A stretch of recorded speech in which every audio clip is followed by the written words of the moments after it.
Bon bah, bonjour à ceux qui n'étaient pas là ce matin. On va attaquer la conférence sur le développement Android avec Jean-Charles Brugiroux et Mick Bouy. Merci Laurent. Donc on va un peu survoler le développement Android et un peu l'historique d'Android. Vas-y sur le suivant.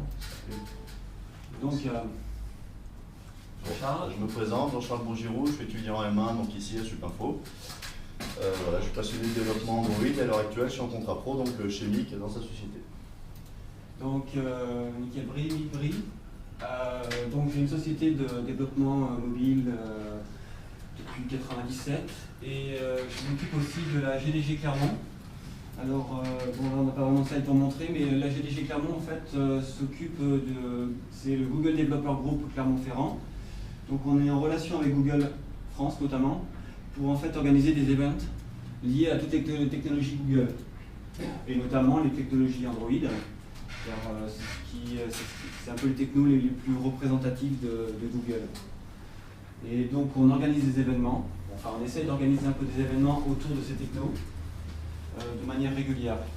Là pour la première fois on a été invité, merci Laurent, pour Libro en fait, où on va vous présenter un peu Android. Voilà.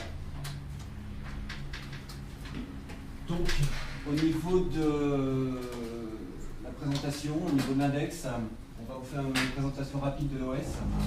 Ensuite, on va partir sur 3 thématiques de programmation, survoler plutôt la programmation, au niveau des widgets, des animations, et aussi la problématique au niveau de mobile ou tablette et les fragments. Donc, l'OS. À l'origine, Android n'a pas été créé par Google. C'était une petite entreprise, Android,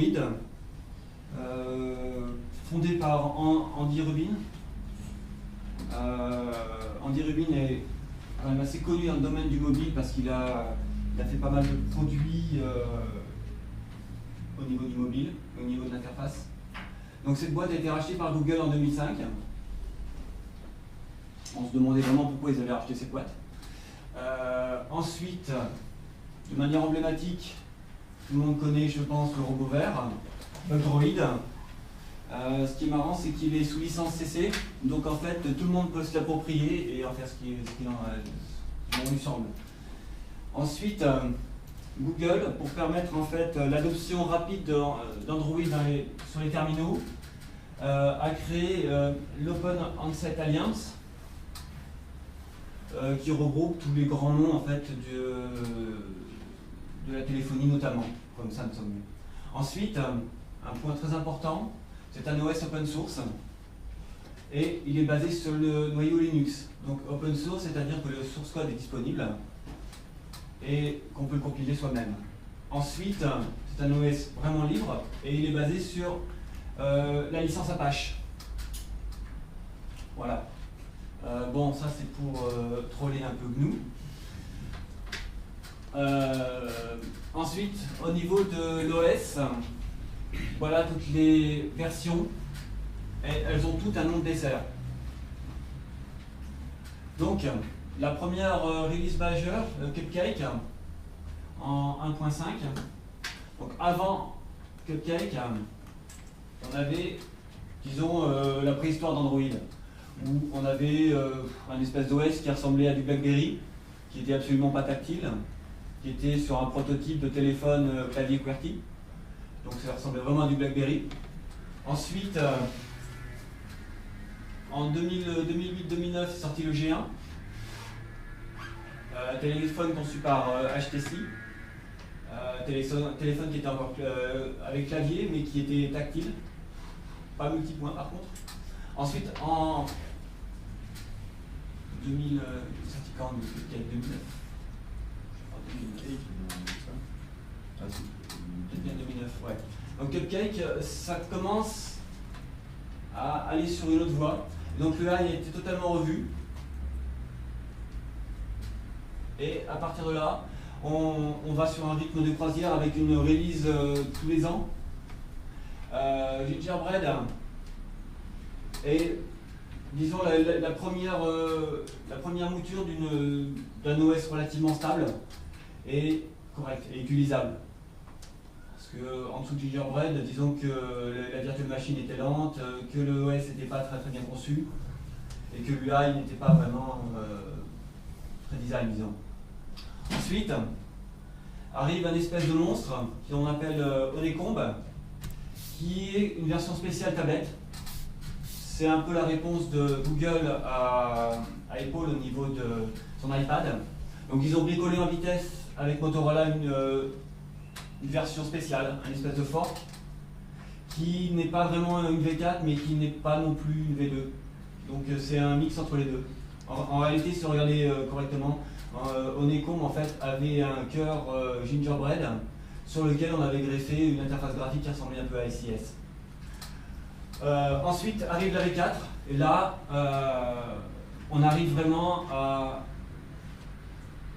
vraiment un OS qui commence à tenir la route et qui peut être comparé, et même sur certains points qui dépasse l'iPhone. Parce qu'en réalité, à partir de Cupcake, l'objectif de Google a vraiment été de faire mieux que Google, de faire mieux que iOS. Donc la V4, c'est vraiment son point fort, c'est l'UI. Donc on a une interface totalement revue. Et quand on s'amuse à passer de la V4 à la V2, on se rend compte que vraiment il y a un énorme chemin qui a été accompli. Ensuite, qui va être annoncé bientôt, au mois de mai, durant le Google I.O., qui est là une paille. Alors on n'en sait pas grand chose actuellement. On ne sait pas vraiment où elle va aller. Mais bon, vu le travail qui a été fait sur la V4, on pense que la V5 va quand même proposer des trucs assez intéressants. Voilà. Alors, Android, c'est libre. Donc, c'est bien. On a des évolutions, des mises à jour grâce à la communauté, notamment les modes cénogènes. Ensuite, on a Android partout. Dans des montres, dans des réveils, des voitures, électroménagers, même dans des clés qu'on peut brancher sur des télés. Donc c'est cool, mais le problème c'est qu'on a des tonnes de surcouches, fabricants, opérateurs. On a des mises à jour qui sont lentes ou inexistantes. Là, on peut décerner la palme à Sony Ericsson, question mise à jour. Il y a aussi LG quand même qui est pas mal dans le genre. Et ensuite, on a le gros point faible, la fragmentation de l'OS. Sur 10 versions, sur les 10 versions qui sont sorties, 8 sont encore utilisées. Notamment avec une grosse part au niveau de Gingerbread, quand même un OS assez ancien. Et bizarrement, on retrouve quand même encore des OS, genre Froyo, qui sont quand même un peu dépassés.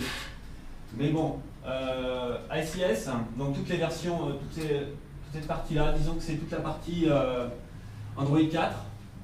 Et Android 4 commence à représenter pas tout à fait encore 50%. Voilà. Ouais, là-dessus, c'est vrai que c'est la montée en puissance d'Android 4, donc d'Ice Cream Sandwich de Jelly Bean. Elle est assez récente, on doit notamment à Samsung qui a passé un nombre important de devices donc sur une de ces deux versions, et entre autres aussi à la sortie de la Nexus 7 et tous les devices Nexus qui sont assez bien vendus. Et vu que ce sont des devices qui eux sont tenus à jour, automatiquement on a gagné, on va dire, assez rapidement par rapport aux anciennes versions des départs plus récentes au niveau de ces deux OS.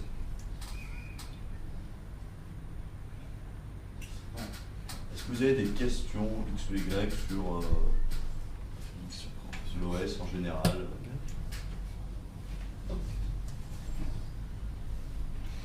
Alors maintenant, moi je vais vous parler, donc on ne va pas rentrer dans les détails de la programmation tout de suite pour éviter de perdre personne, parce que tout le monde n'a pas forcément un profil de développeur. Alors on va vous parler rapidement un petit peu des différents widgets qui existent, qu'est-ce qu'ils permettent, comment on va les utiliser. Donc je vais vous présenter rapidement ça. Donc ces 4 premiers éléments qu'on a là, ça va être ce qu'on appelle des text views. Alors les text views, c'est ce qu'on appelle dans notre langage des labels, c'est tout simplement des zones de texte non éditables. Donc, alors Android a une particularité, elle va avoir, le SDK va proposer un nombre de valeurs prédéfinies, qui est directement enregistré à l'intérieur du SDK, qui vont donner un petit peu les normes de l'application. C'est pour ça qu'on va retrouver différentes tailles de TextView. En fait, ce ne sont pas des items qui sont vraiment différents, c'est toujours le même widget, ce sont toujours des TextView. Seulement, ils vont prendre une ligne de paramètres qui va pointer en fait vers un espèce de petit fichier de configuration qui va définir quelle en fait, feuille de style, c'est un petit peu un CSS, quelle feuille de style va être appliquée à ce TextView. Donc voilà un petit peu pour... bon, c'est un élément très simple, très basique, mais qu'on utilise forcément tout le temps. Alors ensuite, on va voir le même principe au niveau des boutons. Donc pareil, un bouton, ça a plusieurs états. Donc un bouton, il peut être pressé, quand on appuie dessus, non pressé, quand on n'appuie pas dessus, et avoir un focus. Alors sur Android, il faut savoir qu'on a la possibilité de brancher un clavier, une souris, et de s'en servir comme dans l'ordinateur. Si jamais on survole un élément avec une souris, ou qu'on scrolle par exemple dessus avec la molette, l'élément va avoir le focus, c'est-à-dire que c'est lui qui va être plus ou moins sélectionné. Donc en fonction de ces différents éléments, et la plupart des widgets agissent de cette manière, en fonction de l'état dans lequel il se trouve, il va avoir une vue différente. Par exemple sur Android, quand on appuie sur un bouton, la plupart du temps, si c'est un élément par défaut, il va devenir bleu. Donc tous ces widgets-là sont les widgets par défaut sur Ice Cream Sandwich. Donc c'est vrai que c'est assez agréable à regarder, d'ailleurs le design du PPT se rapproche un petit peu. Ça va être en gros du noir bleu blanc, donc cette espèce de bleu assez clair et bleu noir et blanc. Bon, voilà. Donc après au niveau des widgets, on va retrouver ce type de bouton. Donc en fait c'est un toggle bouton, c'est-à-dire qu'il va avoir un état supplémentaire, à savoir si le bouton est activé ou pas. Donc c'est-à-dire quand on va appuyer une fois sur ce bouton, bah, là, il y a une petite lumière ici qui va s'allumer, un texte personnalisable qu'on peut mettre au choix ou pas. Ça peut par exemple être un bouton dans une application pour choisir le sexe d'une personne. Sur le papier, il n'y a que plus ou moins que 2 choix. Donc normalement, on devrait réussir à caser toutes les possibilités sur les 2 états de ce bouton. Donc on retrouve aussi la checkbox, donc c'est un peu universel. Hein, on laisse le choix à l'utilisateur de cocher ou pas cette checkbox. Les radio-boutons. Alors les radio-boutons, la différence avec la checkbox qu'on va avoir, c'est qu'un radio-bouton fonctionne en groupe. C'est-à-dire que dans un groupe de radio-boutons, par défaut, un seul bouton peut être activé, à la différence de la checkbox, qui peut permettre d'en sélectionner aucun ou plusieurs. Par défaut, si jamais vous appuyez une seule fois qu'il n'y a qu'un seul radio-bouton, il sera toujours sélectionné. Ça peut paraître un peu bizarre comme comportement, mais s'il faut choisir quelque chose, c'est bien obligé de choisir celui-là. Donc voilà. Et ensuite, on va voir un spinner. Alors le spinner, c'est simplement une liste en fait, qui va se déplier pour vous proposer plusieurs choix possibles, prédéfinis par le développeur. On a ensuite des progress bars donc, qui sont dites indéfinies, c'est-à-dire que si vous n'avez aucune information à donner à l'utilisateur sur la progression actuelle de l'action que vous êtes en train de faire en arrière-plan, vous pouvez mettre une progress bar indéfinie. Alors pourquoi il est mauvais de les utiliser? Enfin mauvais, c'est pas mauvais, pourquoi on peut utiliser mieux une progress bar classique avec un indice de progression? Tout simplement, les utilisateurs ils sont toujours contents quand on leur propose de suivre qu'est-ce qui se passe exactement. Comment il va savoir si le téléphone a planté ou s'il est vraiment en train de se passer quelque chose. Moi, j'attends pas un quart d'heure avec ce bouton sur l'écran de mon téléphone. Je vais quitter et je ne reviendrai pas sur cette application. Donc le mieux, ça va être d'utiliser ce type de progress bar. Donc c'est une progress bar plus classique où donc la barre va se remplir en bleu au fur et à mesure et on aura la possibilité dessous de mettre un text view pour annoncer les différentes étapes qui sont en train de se produire. Par exemple, si jamais vous devez télécharger énormément de données, vous pouvez mettre les étapes de téléchargement. Le téléchargement de 1 sur 5 de telle étape, détaillé au fur et à mesure ou avec un pourcentage, la progression de votre téléchargement. Là, l'utilisateur est informé de ce qui se passe automatiquement. Il va essayer de rester captivé par ce qui se passe sur l'écran et pas juste voir une roue qui tourne indéfiniment. Donc voilà, donc il y a plusieurs encore éléments, certains dont on sait un petit peu moins souvent, mais qui sont tout aussi importants comme celui-ci, qui va vous permettre de sélectionner des valeurs sur un range que vous aurez défini auparavant. Donc par exemple, c'est ce que vous allez voir sur un player vidéo. Donc au final, le range, ça va être le temps de la vidéo. Et vous allez déplacer le bouton pour vous déplacer à l'intérieur de la vidéo, à l'endroit où vous voulez reprendre la lecture. Ensuite, on a ce qu'ils appellent, alors ça c'est un peu spécifique à Android, c'est le Quick Contact Badge. Alors c'est assez spécial. C'est en fait une espèce de petite pop-up qui va s'ouvrir quand vous allez appuyer dessus et qui va vous proposer différentes actions qui sont en rapport avec un contact. Ça paraît évident. Donc envoyer un SMS, un email, un appel, Automatiquement, donc en rentrant ces paramètres sur un quick contact batch, vous allez pouvoir proposer une petite pop-up qui va vous afficher, appeler ce contact, envoyer un SMS ou envoyer un email directement avec les icônes prédéfinies par Android. Donc ce qui est assez intéressant au final, si jamais vous voulez faire de la gestion de contact quelle qu'elle soit, plus avancée ou moins avancée, c'est quelque chose d'assez intéressant. Donc une autre version du Radio Group, c'est un peu bizarre la raison pour laquelle elle apparaît ici. Et enfin ici, donc une rating bar. Donc la rating bar, ça va vous permettre de noter ce que vous voulez. L'avantage qu'a la rating bar sur Android, elle est entièrement personnalisable. Donc si vous voulez faire une rating bar à partir de hamburgers, il n'y a rien qui vous interdit de mettre des petits hamburgers qui se remplissent au fur et à mesure, et c'est en fait assez simple à faire. Donc c'est vrai que c'est un élément dont on ne se sert pas souvent parce que c'est pas souvent qu'on a noté quelque chose, mais ça peut quand même être assez intéressant de pouvoir proposer un design assez nouveau et assez innovant. Donc on a aussi des types de boutons comme celui-là, donc qui vont en fait un peu se rapprocher du bouton qu'il y avait tout à l'heure, à la différence que si un va proposer deux valeurs, appuyée ou éteinte, donc allumée, celui-ci ça va plutôt être en fait pour un feature qui va être activé ou désactivé. Donc c'est uniquement, les fonctions restent exactement les mêmes, on va avoir toujours plusieurs états, seulement ça va plus être pour une fonctionnalité qu'on va soit avoir le choix d'activer ou de désactiver. C'est uniquement de l'UI pour faire une petite différence entre ces deux items. Alors toujours on va retrouver des trucs assez classiques. Donc ça ce sont les edit textes. La différence avec la text view, comme son nom l'indique, c'est que vous aurez le droit de l'éditer. Quelque chose qui est assez pratique, vous allez pouvoir spécifier donc, le type de texte que va recevoir un edit text qui va vous permettre de ne pas avoir à gérer ou à essayer de savoir si la personne dedans a bien rentré un email, a bien rentré que des chiffres, a bien rentré quelque chose qui peut être sous la forme d'un nom, prénom. Ça peut être assez bizarre la manière dont c'est géré, mais c'est pas mal foutu. Et bien sûr proposer des champs de password, donc où les valeurs n'apparaissent pas. Donc proposer plusieurs choses comme ça qui sont assez intéressantes. Ensuite on a des choses beaucoup plus classiques, donc je ne vais pas toutes les faire un par un. On va avoir une list view, donc c'est tout simplement une liste d'éléments. Les images view, ça va correspondre à une image, tout simplement. Un image bouton, ça va être un bouton sur lequel en fait on va pouvoir appliquer une image. Alors voilà, c'est très pratique aussi. Une galerie, c'est un élément qui est assez sympa aussi. Ça va vous permettre de faire défiler des images, donc à l'aide du scroll horizontal, et de pouvoir faire une petite galerie avec différentes photos que vous aurez proposées. Donc encore une petite variante de la list view, l'expandable list view.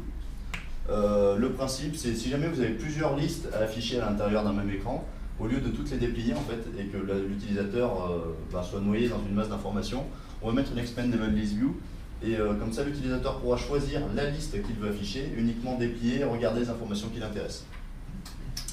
Donc voilà, après le reste, on va pas spécialement se pencher dessus, c'est des choses assez classiques.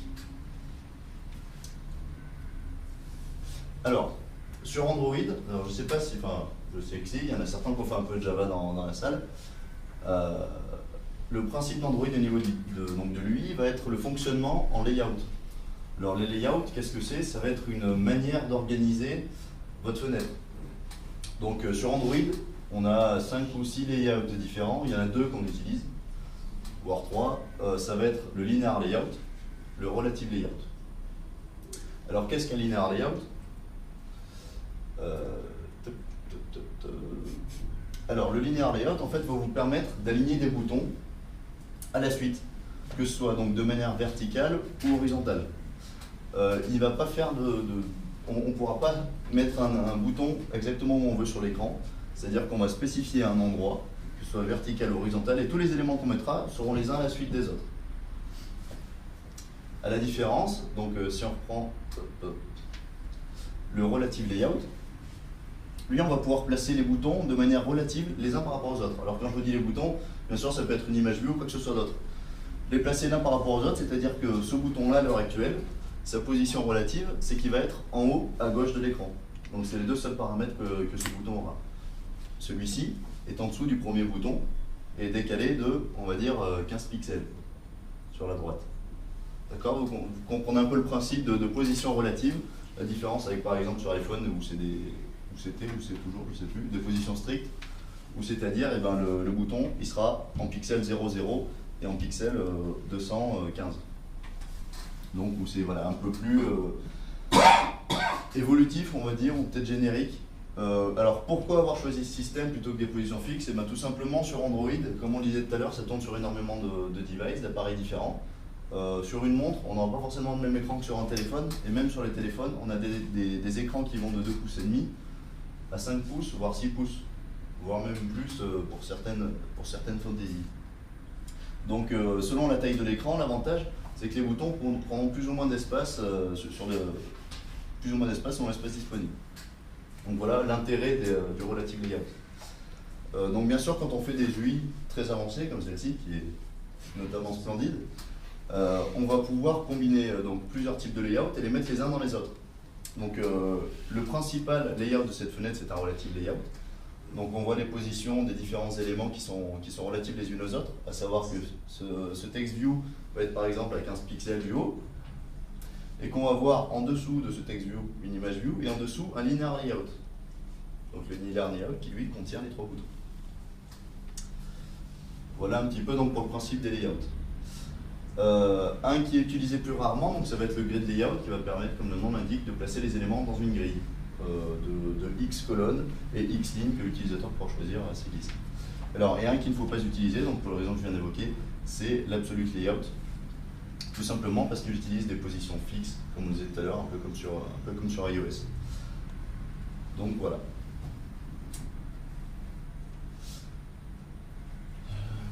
Alors, comment marche justement? Donc depuis tout à l'heure, je vous parle de pixels.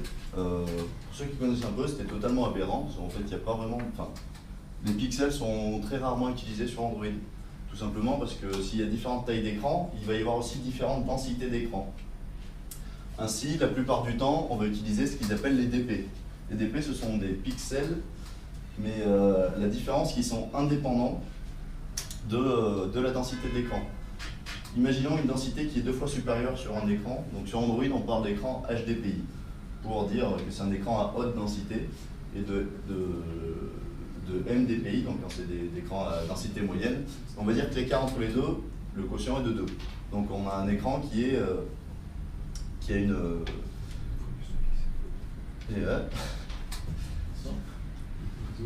Merci, 2 fois supérieur à l'autre. Donc automatiquement, ce qu'il va avoir, c'est que le nombre de pixels pour un widget, donc pour un bouton, va être 2 fois inférieur sur un écran que sur un autre. Donc pour pas qu'on ait souci de ce problème quand on crée des UI, on va se servir des DP. Donc après, il y a tout un autre tas de mesures, donc forcément on se sert moins. Ça va être le principe des pouces, alors donc les inch, IN. Mesurer en pouces, et ben toujours le même problème sur les différentes tailles d'écran. 2 pouces, ça ne va pas représenter la même chose, ça ne dépend pas du nombre de pixels. Donc voilà, on a tout un tas de différentes mesures. En millimètres, c'est pareil. La taille en millimètres sur un écran ne veut pas dire grand chose. Donc voilà. Il faut savoir que celui qui est majoritairement utilisé pour les vues, ça va être les DP.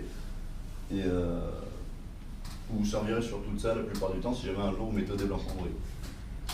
Alors après, il y a 2 types de tailles dynamiques que vous pouvez donner à un widget. Ça va être ce qu'on appelle le wrap content et le fill parent. Alors le wrap content va permettre d'ajuster automatiquement un élément à la taille de son contenu. Alors je ne sais pas si vous avez fait attention, mais depuis tout à l'heure, quand on regarde des UI, le bouton par exemple, il y a marqué bouton dedans. Si jamais je changeais le bouton, que je mettais je suis un grand bouton, je n'aurais rien à changer. Parce que la largeur du bouton, et c'était en wrap content. Automatiquement, si je mets du texte plus long, le bouton sera plus long. La différence par rapport à iOS, c'est qu'on n'a pas besoin de calculer la taille d'un élément. Ou à chaque fois, on est obligé de dire, bon, bah, s'il y a 200 caractères, il faut qu'il fasse, je dis des bêtises, 200 pixels. Donc voilà, ça va être un des avantages qu'il va y avoir. Imaginons que ce bouton il soit trop petit et on le trouve moche. On se dit peut-être qu'il serait bien qu'il prenne la largeur de l'écran entièrement et qu'il ait juste marqué bouton juste au milieu de l'écran. Ça pose aucun problème, ça va être l'intérêt de fill parent. Fill parent va donner la possibilité à un élément de remplir l'intégralité d'espace qui lui est accordé. Donc à chaque fois, c'est soit en hauteur, soit en largeur, soit les deux. Alors sur Android, les vues sont gérées en XML. Donc pour ceux qui connaissent, tout le monde, vous reconnaîtrez la syntaxe. Donc ça va vous permettre directement de gérer vos vues d'un éditeur graphique qui coulole, basé sur du drag and drop sur Eclipse. Vous allez pouvoir déposer vos boutons très rapidement. Derrière, ça va cracher du XML qui lui sera converti en code. Donc très rapidement, on peut faire des UI sur Android. Et vous voyez, quand on regarde le code d'une page comme celle-ci, donc on va directement retrouver le relative layout, donc le layout de la fenêtre, avec juste ce bouton. Voilà, juste ce petit bout de code va vous permettre d'obtenir une fenêtre comme celle-ci. Donc voilà un petit peu pour le principe des widgets et des layouts. Est-ce que vous avez des questions particulières? Oui, non. Allez, au pire. Par rapport au widget Quick Contact, Oui. en fait, le fait qu'ils soient intégrés dans l'OS, forcément, pour les fabricants, ça pose un problème de personnalisation. Pardon? Ça pose un problème de personnalisation pour les différents fabricants de matériel. Alors, Donc, quelque part, pourquoi l'avoir intégré à l'OS? en fait, il faut savoir que tous les éléments sur Android, quels qu'ils soient, on peut tous les modifier, les personnaliser. Donc si par exemple on veut changer le fond, donc imaginons que ça vous offre une petite carte à fond gris avec des éléments gris foncé, rien ne vous empêche d'en faire apparaître une jaune avec des boutons orange. Vous pouvez vraiment tout personnaliser, et ça même très simplement, on le verra tout à l'heure un peu pour ceux qui restent pour l'activité, on pourra vraiment faire des choses perso simplement et rapidement. Donc l'intégrer, c'est comme tout. Samsung s'amuse pas mal à changer un petit peu le design des boutons, le design des icônes. Ils peuvent le faire très facilement. C'est vraiment changer le design d'un bouton, ça prendrait 5 minutes pour mettre quelque chose de vraiment perso. Ouais. Ce qu'il faut voir aussi, c'est que en général, c'est rétrocompatible vers la version 2. Enfin, sauf le truc de Quick Contact qui n'est pas dispo. Donc là, il faut faire attention avec du Java Réflexion pour que si l'API n'est pas disponible. Mais on ne peut pas être sûr du résultat sur un Android 2. Sur Android 2, au niveau du design, les fabricants faisaient un peu n'importe quoi. HTC, par exemple, on se retrouve avec des boutons verts ou des choses dans ce genre-là. Donc, quand on développe maintenant, on choisit vraiment Android 4, mais on doit quand même être relativement rétrocompatible du fait de la fragmentation. Mais on développe en priorité sur Android 4.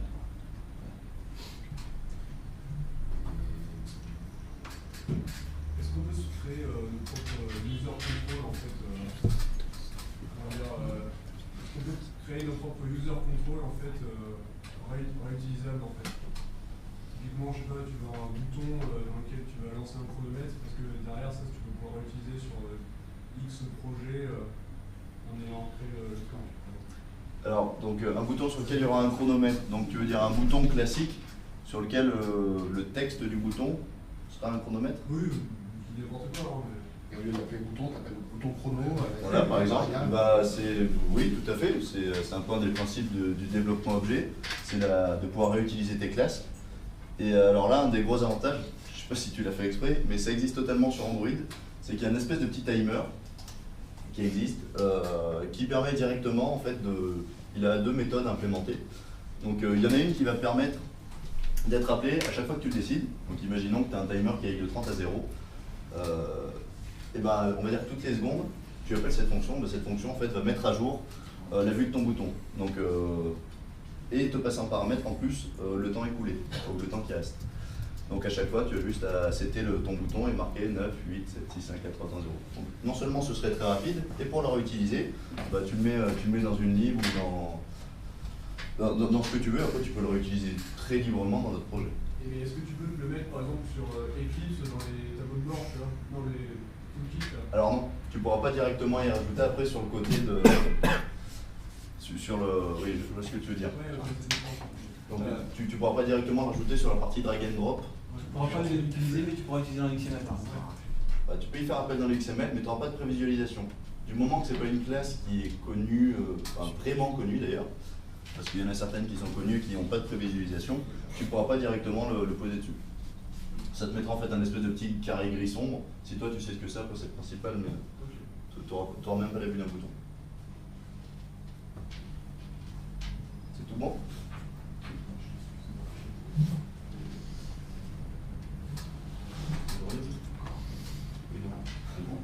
Hein? Comment? Bon. Alors, maintenant je vais parler rapidement des animations sur Android. Alors les animations sont pas mal fichues. Il faut savoir que c'est aussi géré en XML. On va avoir majoritairement 4 types d'animations. Donc on va avoir l'alpha, donc qui va vous permettre de jouer sur la transparence d'un widget. C'est magnifique. On va avoir le rotate, qui va vous permettre de faire tourner des objets. le scale qui va vous permettre de jouer sur la taille des objets, et le translate qui va vous permettre de faire des super chemins. Donc tous ces éléments sont accessibles, en fait ça correspond à une valise XML. Quand on veut faire un ensemble d'animations, on va faire ce qu'on appelle un set. Et dans ce set, en fait, à chaque fois, on va rajouter, à chaque fois qu'on veut faire une animation sur un objet, rajouter un item alpha, un item rotate, un item scale, un item translate pour chaque action qu'on va effectuer. Donc au final, ça reste assez simple, c'est assez simple à gérer, puisque c'est du XML, les noms sont assez parlants. Alors même quelqu'un qui n'en aurait jamais fait pourrait du coup très facilement réaliser une petite animation sur Android. On le verra tout à l'heure sur l'activité, on propose de justement réaliser le splash screen de LibreEnFait 2013.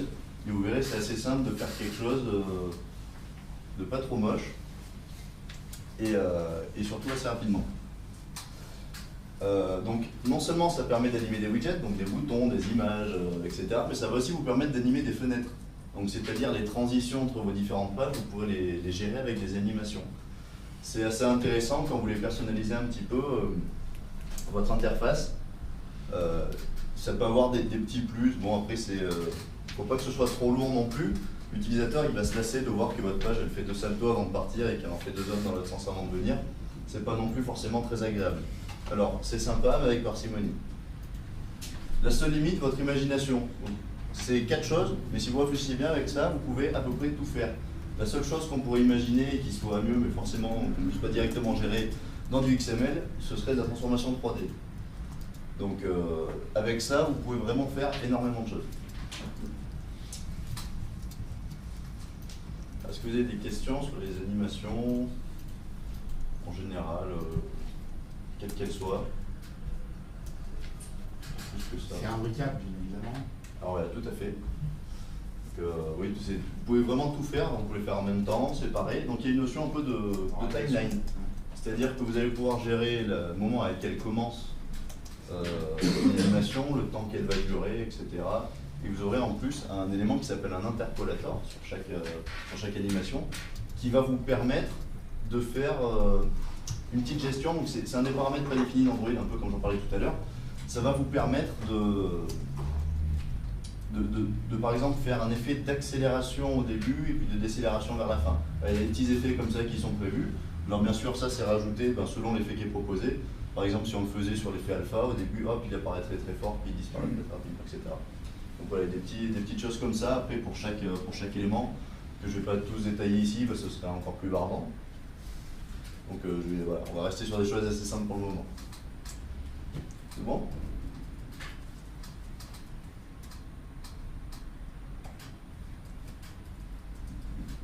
Ouais, on parle des fragments. Donc, mobile ou tablette. Donc,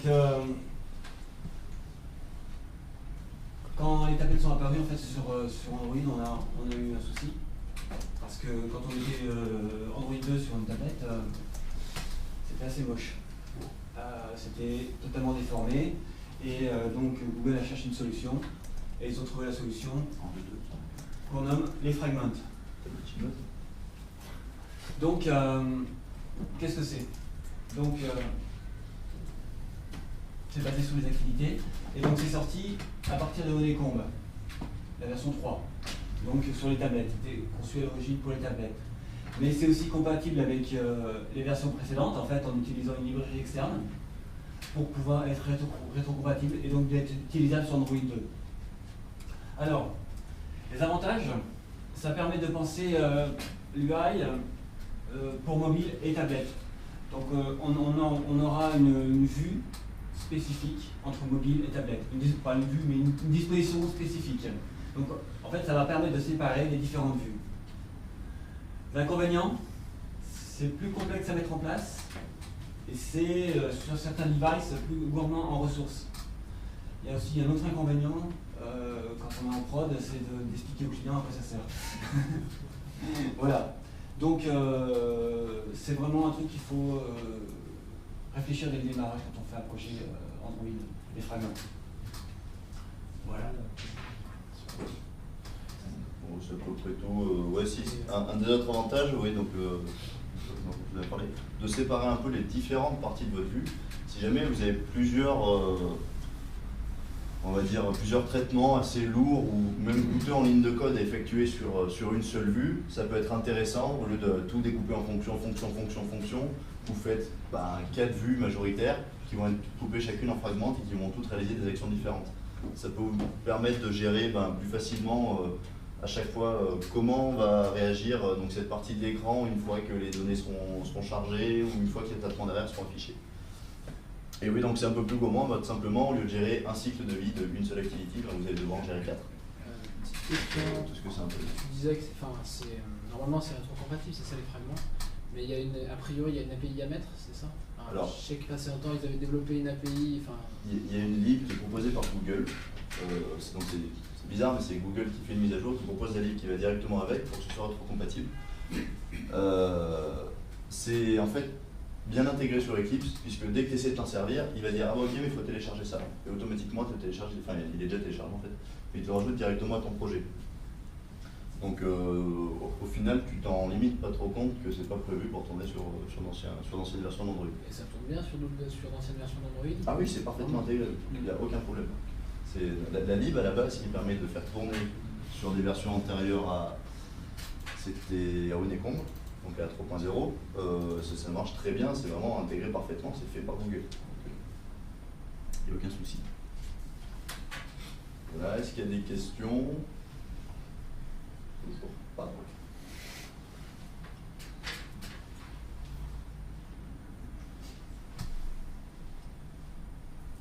Toujours pas de questions.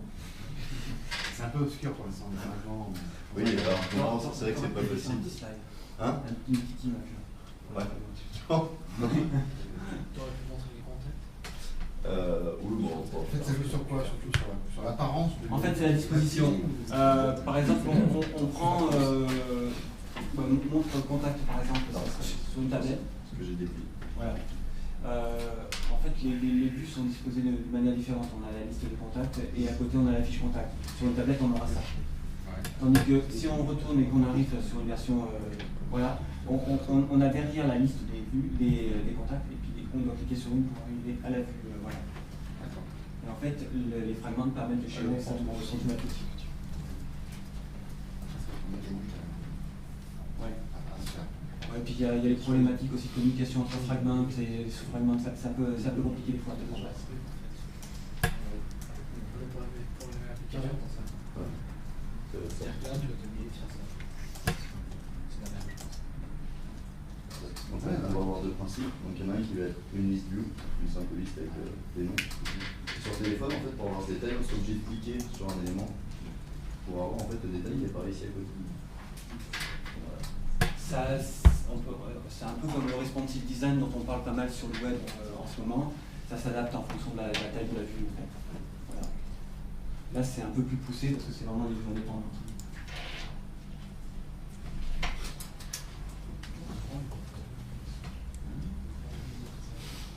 Voilà. Est-ce qu'il y en a qui avaient déjà fait un petit peu de développement Android, qui avaient essayé, qui s'étaient intéressés, qui s'étaient penchés dessus? J'ai déjà essayé. Ouais. Ça m'a vite arrêté. Tu as essayé de développer sur d'autres plateformes mobiles ou pas? Non. Non. Je préfère partir sur Android. Parce que Ouais. T'as déjà développé un jeu là? Ouais. Java interface Wing ou c'est de la Java server? C'est quand même assez proche de la client. Ouais, mais c'est surtout au niveau du XML en fait.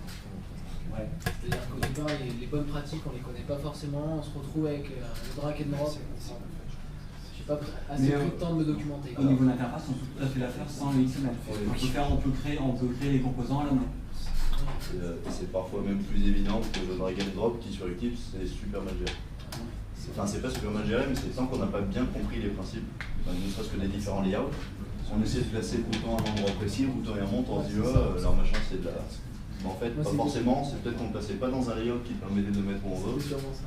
Et alors après, c'est vrai qu'il y a quand même des petits bugs. Hein. Faut pas des petits bugs, il y a même des gros bugs. Pour voir que c'est quand même quelque chose qui est assez utilisé. Oh, ça c'est que ça. Les textes, il passe des boutons. Voilà. Ou même de la prévisualisation qui ne donnera pas du tout la même chose que ce que vous avez sur le mobile après. Alors sur Android, le multilingue par contre est super bien géré. Donc on a directement des fichiers langue, donc c'est aussi des fichiers XML qui vont permettre directement, juste en spécifiant vous dans votre code, la valeur internationale à laquelle vous faites appel. Donc imaginons quelque chose de tout bête qu'on va appeler prénom qui s'appellera first name en anglais, je ne sais pas comment en espagnol, en allemand, etc. On fait juste référence à cette valeur et selon la langue de l'OS, lui il interprétera directement et il changera, il mettra le bon mot à la place. Il y a même maintenant au niveau de l'interface, au niveau de la navigation, il gère maintenant aussi le left to right et le right to left au niveau des composants. Si on peut avoir des composants en arabe par exemple, on aura un bouton on-off qui sera de l'autre côté parce que l'arabe se lit de ce sens-là. Donc vraiment au niveau du multilingue, ils font un effort énorme. Ils font vraiment un effort énorme. Multilingue et l'accessibilité aussi. Ouais. L'accessibilité pour les utilisateurs handicapés, que ce soit visuel, surtout visuel. Ils vont essayer vraiment, enfin même nous ils nous corrigent quand on est sur Eclipse, ils nous disent bah, attention là tu dois mettre une description sur l'image, il y en a qui sont malvoyants, qui sont aveugles, il faut peut-être besoin sur l'appui de l'image d'avoir une description de son contenu. Donc, voilà, pour que ce soit un petit peu ouvert à tout le monde et que tout le monde puisse en profiter. Est-ce que vous avez d'autres questions d'ordre très général, moins général, plus technique?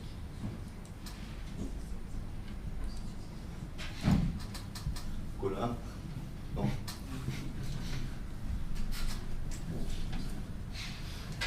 Voilà. Merci. Merci.